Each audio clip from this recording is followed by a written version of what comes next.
এই অপদার্থ সন্তান, তোকে আল্লাহ শুধু নারী দেখতে সৃষ্টি করছে? হাইওয়ান। আর জীবনের কোনো উদ্দেশ্য নাই বেটা, শুধু বেড়ি দেখো নেই জীবন, শুধু উলঙ্গ ছবি দেখাই জীবন। এর জন্যই ভাত খাও, এর জন্যই ঘুম যাচ্ছ। এই আকাশ, এই জমিন, এই সূর্য, এই চন্দ্র, এই আলো বাতাস, এত বড় পৃথিবী দিয়ে আল্লাহ তোমাকে লালন পালন করছে এই বেড়ি দেখতে, শুধু উলঙ্গ ছবি দেখতা, আর জিনা ব্যভিচার, আর নিজের হাত নিজের লজ্জাস্থানে নাপাক নষ্ট করতা, আর বন্ধুদের অসৎ আড্ডা দিতা। এই জন্যই বানাইছে না?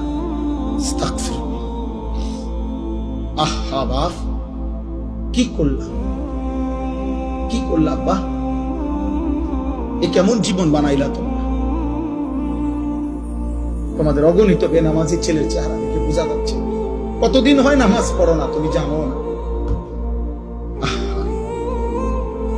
365 দিনে, খোদার এক বছরে কোনদিন ফজরের নামাজ পড়লাম না। মুসলমান এত নিকৃষ্ট হয়? নবী সাল্লাল্লাহু আলাইহি সাল্লাম বলছে, যে ফজরের নামাজ পড়ে না সে মুনাফিক। খোদার কসম, নবী বলছে মুনাফিক।